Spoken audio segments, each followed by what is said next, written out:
Hello guys. So 77 billion worth of uncompleted projects. Kenya, we are burning. Kenya is literally a crime scene.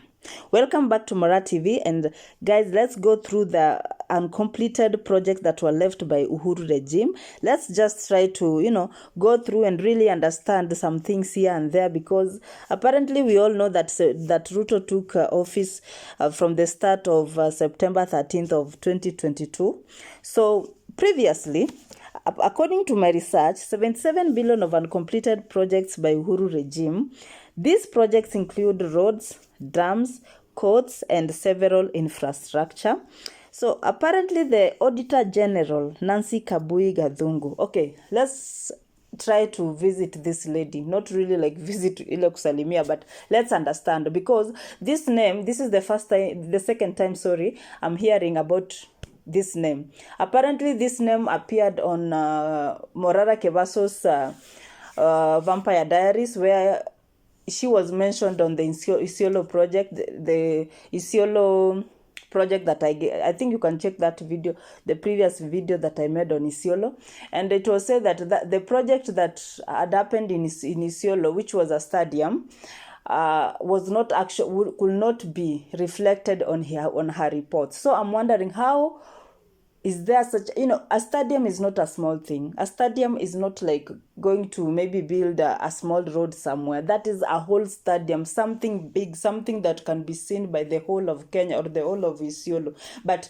that project could not be seen on her reports. Is it because she did not include it? Is it because she was not informed? What is it, because there's shady business going in between? What exactly is going on, Because this name Nancy Kabui had it, not the first time but the second time, and I feel like we should get to, I don't know, we should just ask her some questions, But she has estimated these projects to be worth 77 billion.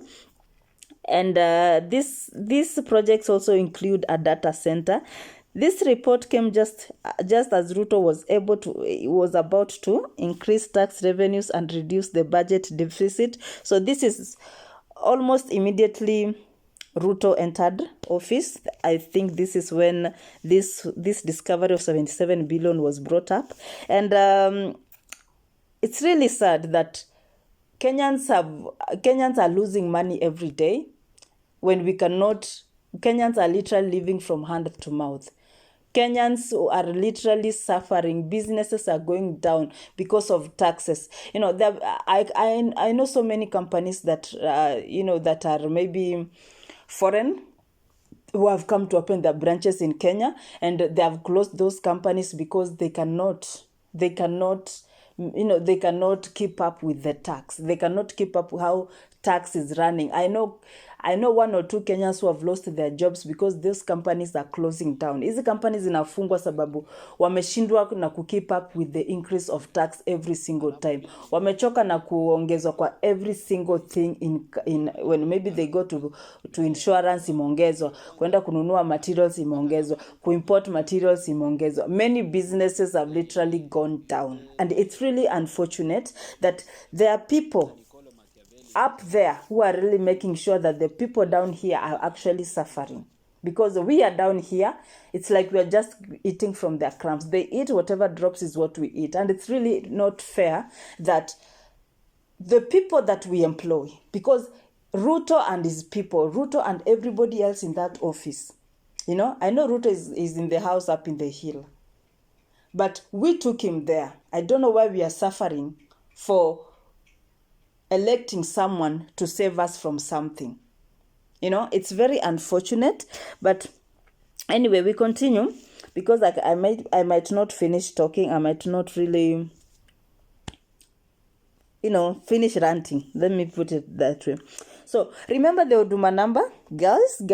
Do you know how much Huduma number cost us? It actually cost us 1 billion shilling. Yes, Huduma number cost 1 billion. But ni nani sahi, Mkenya mgani sahi yako na Huduma namba?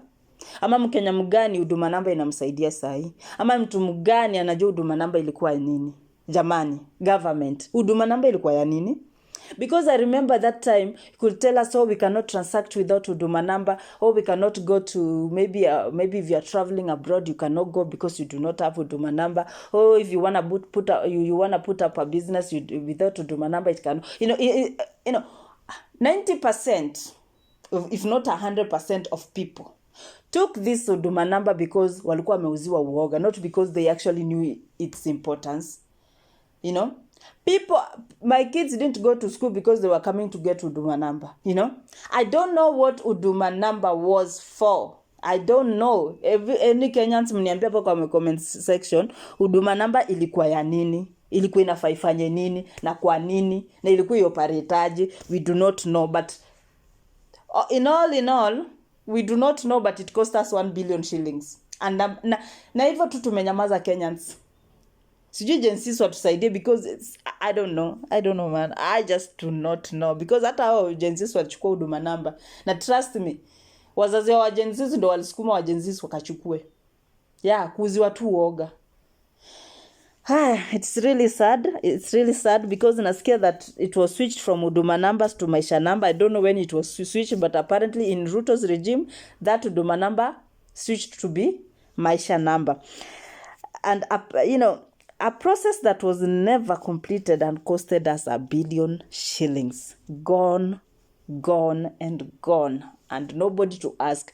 Hata sasa ukisema unaenda kuuliza mtu about Huduma number, do you have a specific person? Do you have a name you can add and say, naenda kuuliza fulani kuhusu Huduma number? We do not even know how it came about.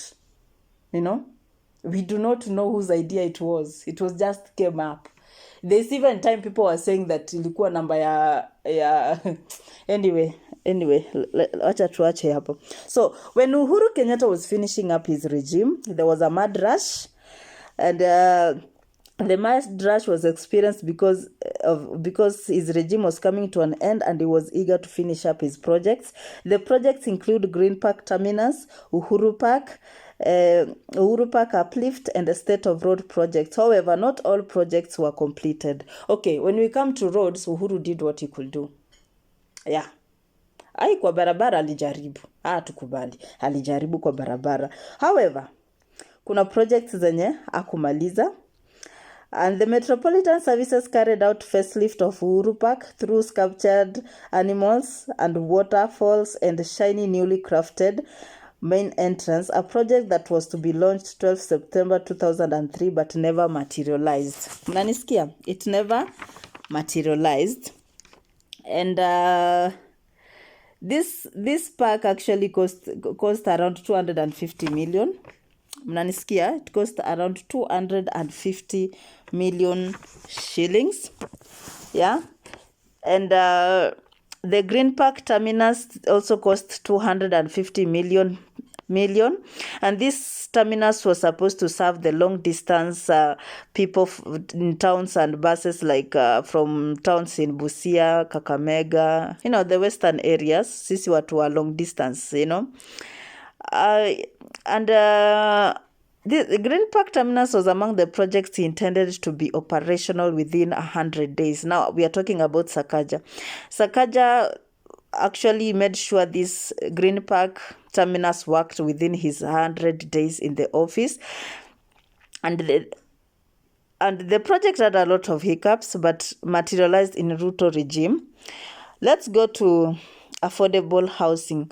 Part of Uhuru's 4-point agenda. We both remember that in his regime there was this agenda they had that had put it like it's a 4-point agenda, where there was one of them was housing, and he was supposed to deliver 500,000 affordable housing units in Kasarani, Ngara, and Habitat Heights at Kenya in Machakos County.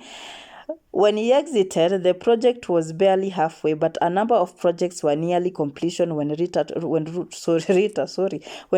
took over reins.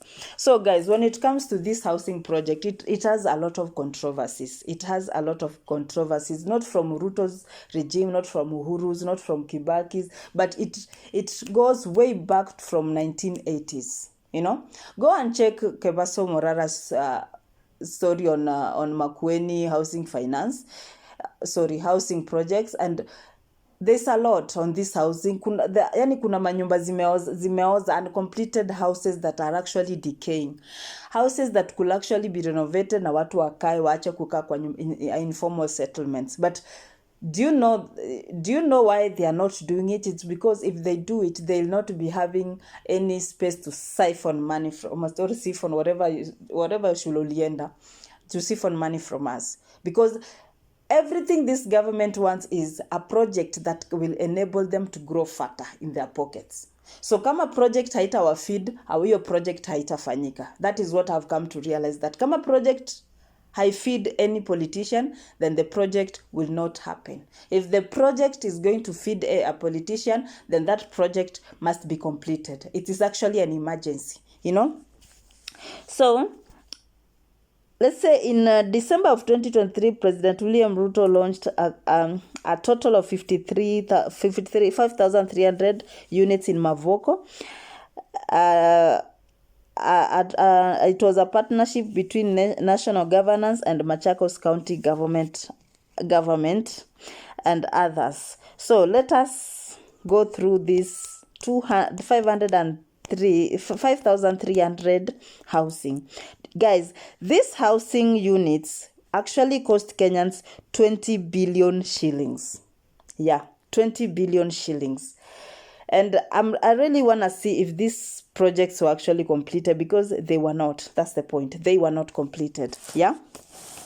We go to Thiba Dam, an 8.2 billion project, and this project was to achieve a better food production that President Uhuru launched. Construction of Thiba Dam for large irrigation schemes for neighboring communities launched in 2017 to support 180,000 families practicing farming. E.g., Wueh irrigation scheme completed. This project was completed on May of 2022, and it was never launched until Ruto came into office, and it was launched in the mid-October, just a month after Ruto assumed office. You hear? So these projects, as we can see them, there are so many projects that have stretched from Uhuru's regime to Ruto's regime.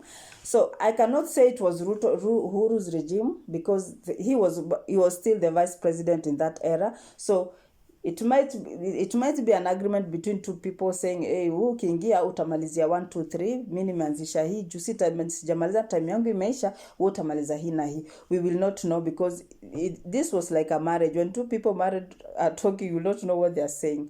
So guys, there you have it. What do you think?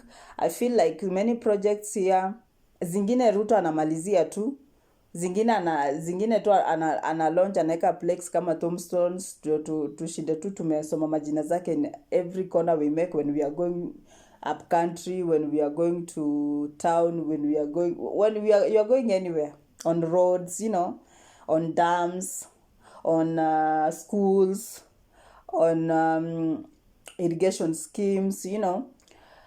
There's so many things that we really need to find out, and Morara Kebaso is really giving us a lot of sleepless nights, showing us what we think we know, yet we know nothing about. But what we should know is that Kenya is losing a lot of money courtesy of this government, the previous government, and the previous, and the previous, and the previous, and we should just try and stop it. We should just try and elect leaders that really make difference to our country, and make difference to our well-being, that make difference to our pockets, because it's getting bad each day, and Kenyans are getting livid, and Kenyans are getting, it's too much. So guys, I hope you liked this video. Subscribe, like, share, above all comment, and see you on the next one. Thank you.